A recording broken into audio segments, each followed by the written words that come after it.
बुजुर्गों का सम्मान। बच्चों, आप सभी बताइए कौन कौन अपने बड़ों बुजुर्गों का पैर छूकर विद्यालय आते हैं? अरे वाह, यहाँ के तो सभी बच्चे संस्कारी हैं। ये संस्कार है विद्या भारती के बच्चों का। हाँ दीदी जी, विद्यालय से हमें बहुत सारी अच्छी बातें सिखाई जाती है जो हमें संस्कार युक्त बनाती है। बिल्कुल बच्चों, विद्या भारती का लक्ष्य है कि वे आप सभी बच्चों को ऐसा बालक बनाए जो कर्तव्यनिष्ठ और जो दूसरे के कल्याण का सोचता हो। सुप्रभात बच्चों। सुप्रभात आचार्य जी। सुप्रभात दीदी जी। सुप्रभात आचार्य जी। दीदी जी, प्रधान आचार्य जी ने एक सूचना दी है, इसे आप बच्चों को बता दीजिए।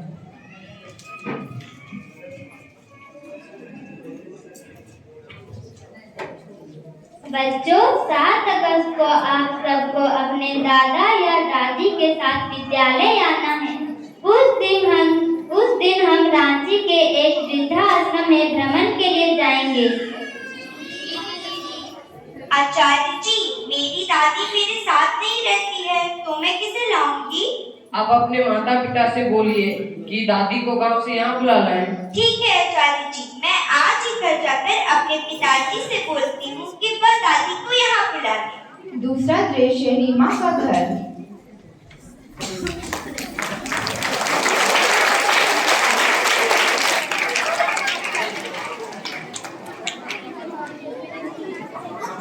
सबको अपने दादा दादी के साथ आना है, तो आप दादी को यहाँ बुला लीजिए ना। बेटी, दादी तो गांव में रहकर घर संभालती है। दादी वही ठीक है, दादी यहाँ नहीं आ सकती है। वैसे भी शहर में कितना खर्च है, एक और व्यक्ति का खर्च उठाना हमारे लिए संभव नहीं है। अगर दादी यहाँ आ जाएगी तो कितना ही खर्च बढ़ जाएगा, और अगर दादी हमारे साथ होगी तो कितना अच्छा होता ना। बेटी, अच्छा तो होता, लेकिन दादी के यहाँ रहने से हमारे फ्लैट में जगह भी तो कम पड़ जाएगी। देखो रीमा, तुम ज्यादा जिद मत करो, तुम जाओ और अपनी जाकर पढ़ाई करो। पर माँ, मैंने उन्हें आज तक नहीं देखा, और देखा भी है तो दीवार पर लगे उस फोटो फ्रेम पर ही। मेरा बहुत मन करता है कि मैं उनके साथ रहूं। देखो रीमा, तुम इस बात पर ज्यादा बहस मत करो, जाओ जाकर पढ़ाई करो। वो बुढ़िया यहाँ आ गई तो मेरा जीना मुश्किल कर देगी। बहू ये करो, बहू वो करो, मेरी तो सारी आजादी ही खत्म हो जाएगी। तुम चिंता मत करो, मैंने माँ को वहाँ पहुँचा दिया है जहाँ सही जगह है। वैसे भी माँ का तो कभी पैर दर्द, सर दर्द, माँ तो हमेशा बीमार ही रहती है। बाहर जा रहे हैं तो जिस प्रकार विद्यालय में आप अनुशासन दिखाते हैं, वैसा ही अनुशासन बाहर भी दिखाना है। जी। बच्चों, बाहर जाने के बाद आप सभी को कुछ नियमों का पालन करना होगा। जैसे सभी शांत रहेंगे, ज्यादा उछल-कूद नहीं करेंगे, अकेले कहीं नहीं जाएंगे, किसी भी अजनबी का दिया कुछ नहीं खाएंगे, बड़ों से अच्छा व्यवहार करेंगे। जी आचार्य जी। बच्चों, हम सब वृद्धाश्रम जाने के लिए तैयार हैं। सभी लोग लाइन लगाकर बस में बैठकर चलेंगे। चौथा दृश्य बच्चे बस में जाते हुए।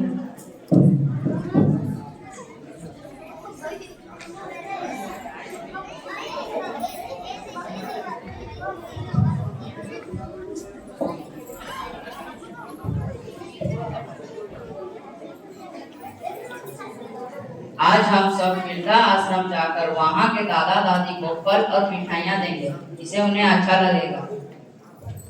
हाँ, तुम ठीक कह रहे हो, इससे हमें भी अच्छा लगेगा अगर हम उनके लिए कुछ कर पाएंगे तो। बड़ों की सेवा करने से हमें उनका आशीर्वाद मिलेगा और इससे कितना पुण्य भी तो मिलता है। हाँ, हमें दूसरे बुजुर्गों का भी वैसे ही सम्मान करना चाहिए जैसे हम अपने दादा दादी नाना नानी का करते हैं। पांचवा दृश्य आश्रम में। विद्यालय के कुछ बच्चे यहाँ के दादा दादी से मिलने और उनके साथ कुछ समय बिताने आए हैं। आप किस विद्यालय से आए हैं? हमारे विद्यालय का नाम है आदित्य प्रकाश कांत सरस्वती विद्या मंदिर, उद्योग रांची। अच्छा ठीक है, आप यहाँ हस्ताक्षर करें।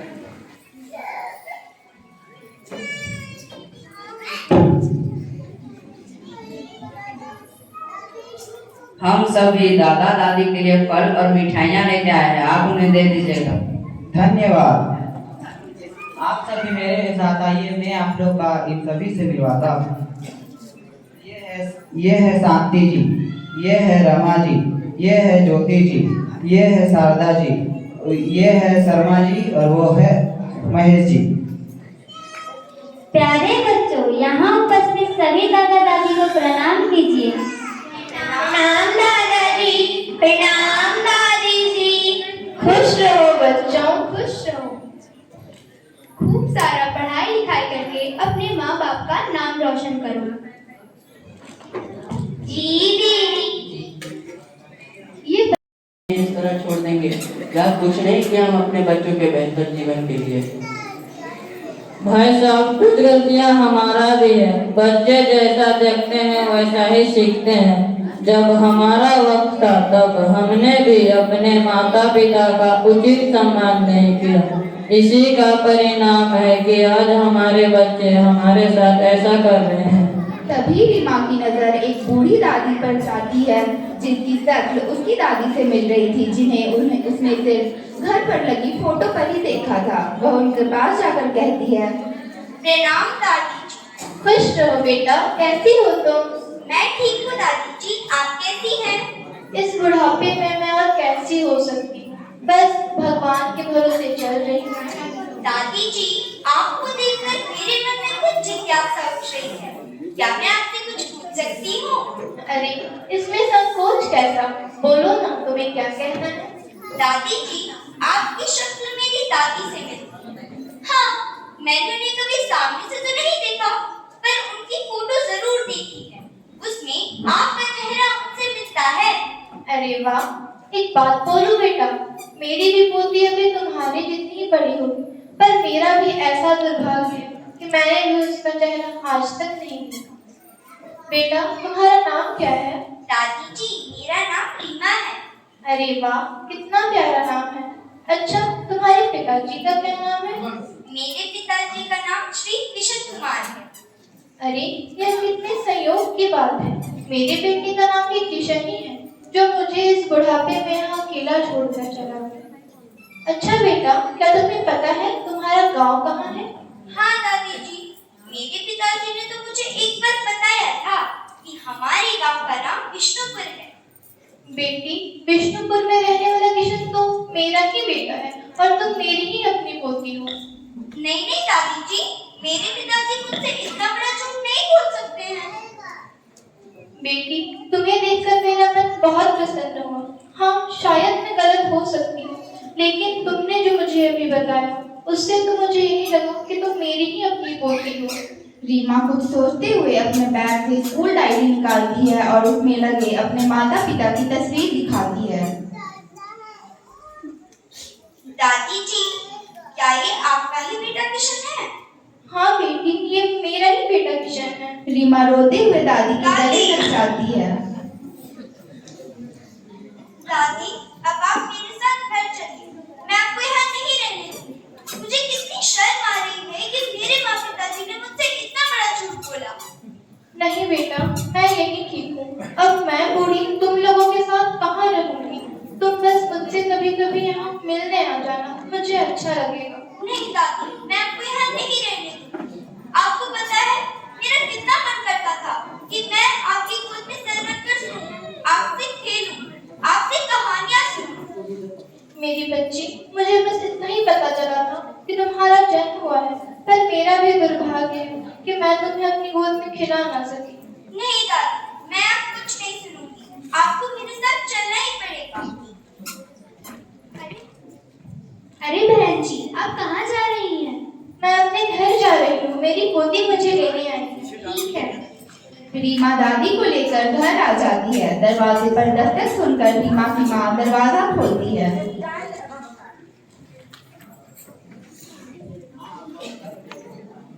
Knock knock. कौन है? माँ, मैं रीमा, दरवाजा खोलिए ना। आ रही हूँ।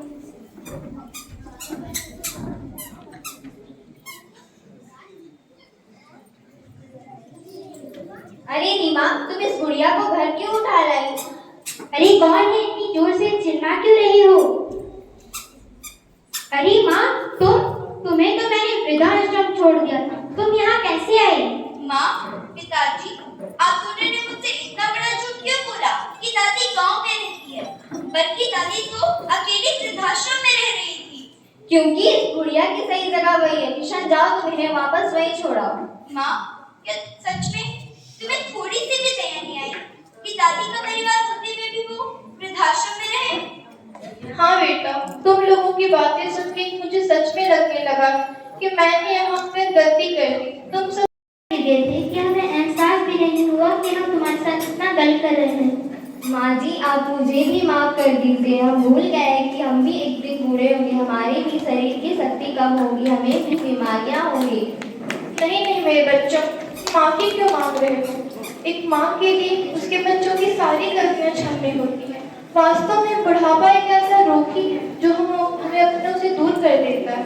नहीं दादी, अब आपको हमसे कोई दूर नहीं करेगा। अब हम साथ साथ खुशी से रहेंगे।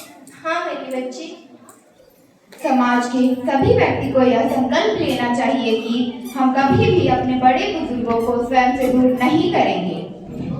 लेते हैं, हम शपथ पूर्वक यह संकल्प लेते हैं कि हम अपने माता पिता एवं बड़े बुजुर्गों को किसी भी परिस्थिति में वृद्धाश्रम नहीं जाने देंगे। हम सामाजिक उत्तरदायित्वों का निर्वहन करते हुए उनका आदर एवं सम्मान करेंगे।